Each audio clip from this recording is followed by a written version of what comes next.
योगेन जी, आप कह रहे हैं 200, 250, 240 और 260 की जो रेंज आपने दी है, अभी आपने हाल फिलहाल एक विश्लेषण प्रशांत किशोर जी का सुना होगा, वो आपका भी बहुत हवाला दे रहे थे, और शायद आपने संभवतः उनका करण थापर का वो इंटरव्यू भी देखा होगा जिसमें अपने गलत हो जाने पर इतिहास में वो बहुत तिलमिला उठे।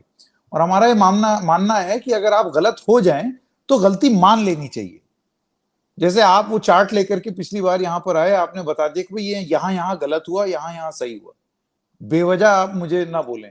और मैं समझता हूं कि 4 जून को अगर आपका ये विश्लेषण अब क्योंकि रिकॉर्ड पर है, तो you will have to stand, मतलब आपसे ये सवाल पूछे जाएंगे और बहुत पूछना लाजमी भी है। ऐसे में उनका ये कहना कि कोई बहुत नुकसान नहीं हो रहा है, 300 की रेंज और उससे ऊपर ही जाता हुआ, पर फिर वो ये भी कहते हैं कि मोदी जो है वो वीक प्राइम मिनिस्टर रहेंगे 2019 के मुकाबले, और फिर वो आपका ही हवाला देते हैं एक ट्वीट में। उनका कहना है देखो योगेंद्र यादव भी यही कह रहे हैं।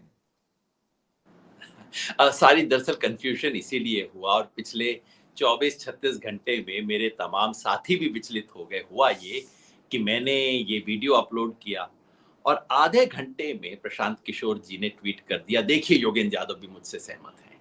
कतई सहमत नहीं हूं, वो मैं अभी बता देता हूं। लेकिन उसके बाद जिस भी व्यक्ति, और जैसे ही प्रशांत किशोर जी ने ये कहा, उसके बाद आपको पता है मीडिया में तो पूरी फौज बैठी है, तो उन्होंने चला दिया। कल किस किस तरह की चीजें चली मीडिया में। मैं तो हरियाणा में था, वोट दे रहा था, गांव में घूम रहा था, बात बात कर रहा था। शाम को मैंने देखा, मेरा तो माथा ठनक गया। योगेंद्र यादव ने की बीजेपी की जीत की भविष्यवाणी, ये अखबार, ये हेडलाइंस है। मैंने कहा यार, तुम मीडिया चलाते हो कि चुटकुले की दुकान चलाते हो? ये हेडलाइन थे, बीजेपी की जीत की भविष्यवाणी योगेंद्र यादव। दूसरे ने कहा कि एक अमेरिकी सज्जन है, उन्होंने और प्रशांत किशोर ने और योगेंद्र यादव ने, तीनों ने मान लिया है कि बीजेपी चुनाव जीत रही है। मैंने ये देखिए, देश, इस पत्रकारिता का स्तर कहां पहुंच चुका है इस देश में। ये सब हो रहा था और कारण यही था कि प्रशांत किशोर जी, और वो मीडिया वाले कह रहे हैं कि प्रशांत किशोर का ये कहना है कि योगेंद्र यादव का ये कहना है। अरे भाई, योगेंद्र यादव ने कोई छुपा के 5000 साल पहले थोड़ी लिखा है, तुम्हारे सामने वीडियो है, तुम खुद चेक कर लो कि क्या कहा है। तो ये सब खेल चल रहे थे। प्रशांत जी ने, जो मैं वैसे सच कहूं, प्रशांत किशोर के राजनीतिक समझ का मैं कायल हूं। उनकी बातों की इज्जत करता हूं, ध्यान से सुनता हूं। कई बार असहमति होती है, इस बार तो स्पष्ट ही असहमति है, लेकिन वो राजनीति के बारे में अक्सर बारीक बात करते हैं, जो इस देश में होती नहीं। क्योंकि देश में, हमारे यहाँ राजनीति के बारे में बहुत स्थूल बात और गाली गलौज का रिवाज है।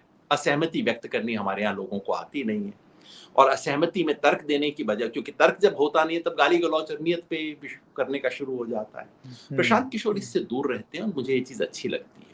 और उन्होंने अपने करण थापर के इंटरव्यू में, और उससे पहले जो दूसरे चैनल्स को इंटरव्यू दिए, उसमें उन्होंने जो राजनीतिक बात कही वो सही थी।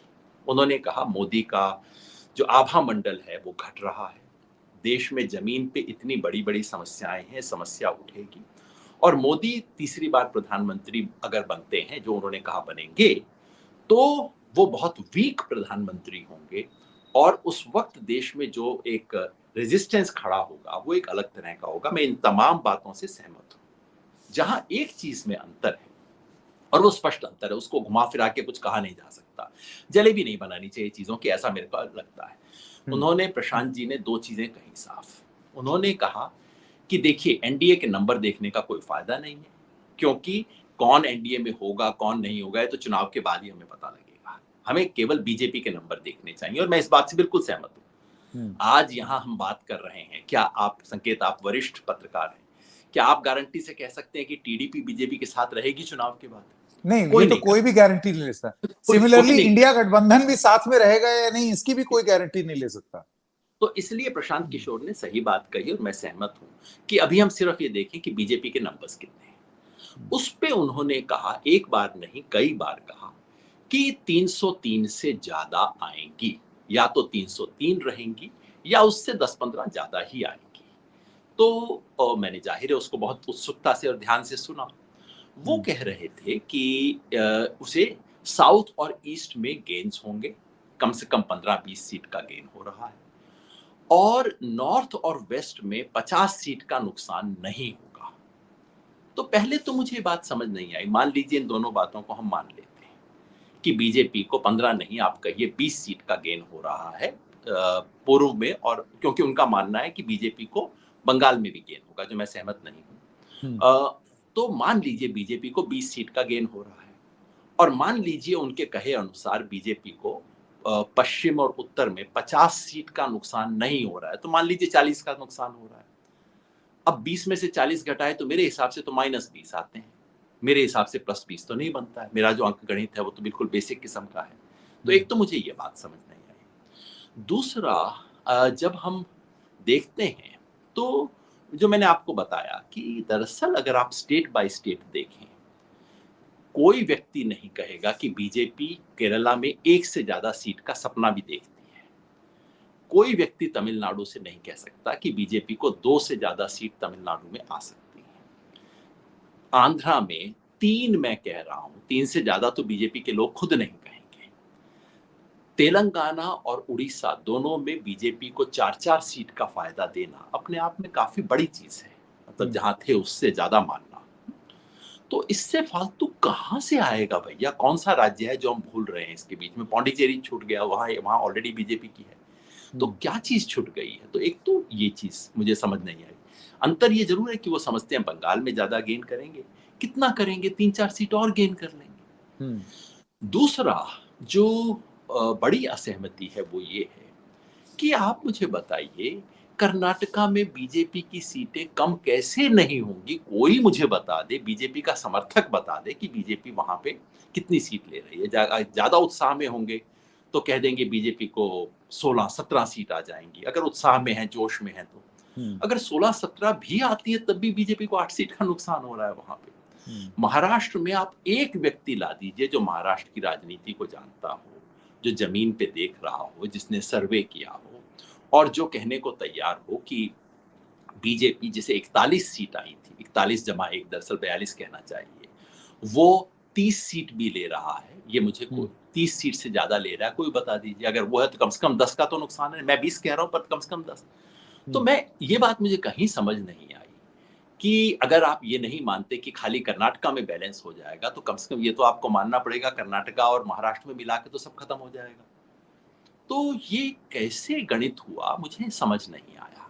और तीसरी बात जो मुझे अजीब लगी, जो जिससे असहमति नहीं वो थोड़ा अजीब लगा मुझे, कि प्रशांत किशोर जी का खुद मानना था कि बीजेपी के एनडीए के नंबर देखने का कोई फायदा नहीं है, सिर्फ बीजेपी के नंबर देखिए। मैं कह रहा हूँ बीजेपी के नंबर 250 से नीचे हैं, वो कह रहे हैं 303 के ऊपर है। ठीक है, अंतर है। आज की तारीख में कोई गारंटी से नहीं कह सकता कौन सही है। वो मानते होंगे वो सही है, मैं मानता हूँ मैं सही हूँ।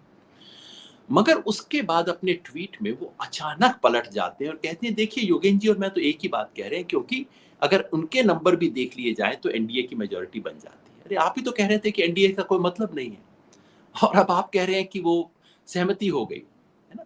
तो ये थोड़ा अजीब बात है। और वो हुआ ये कि उन्होंने अपनी तरफ से कहा, अब हो सकता है उन पे दबाव रहा हो, जो भी रहा हो, एक स्थिति कहने के बाद उन्होंने ये बात कही, लेकिन सारा मीडिया इस पे चल पड़ा, इस रास्ते पे। वो इस देश में बहुत दुर्भाग्यपूर्ण स्थिति है कि कोई, मतलब एक वीडियो में मैंने क्या कहा है, उसके लिए लोगों को वो 5 मिनट का वीडियो देखने की भी फुर्सत नहीं है, लेकिन उसके ऊपर ज्ञान देने की फुर्सत है। और उसमें कई फिर कांग्रेस के समर्थक भी विचलित हो गए। आपने पता नहीं वो चीजें देखी कि नहीं, कि नहीं, आस्तीन का मैंने नहीं सांप देखा। है, और अच्छा। ये सब भी चलते। अरे अरे हाँ। साहब, ऐसे है तो मतलब इस देश में बड़ी सुंदर बातें होती रहती हैं, आप मिस कर जाते हुँ। हैं। तो आस्तीन का सांप है, देखो ऐसे मौके पे प्रशांत किशोर का हाथ पकड़ लिया है, दोनों हुँ। मिलके फला। क्योंकि इस देश में क्या होता है कि जब आपको अभी, जैसे मैंने कहा, असहमति व्यक्त करने की जब आपके पास भाषा नहीं होती, तो फिर आप गाली का सहारा लेते हैं। जब हुँ। आप तर्क नहीं कर सकते, तो आप नियत में संदेह करना शुरू करते हैं। तो ये सब कल से चल रहा है।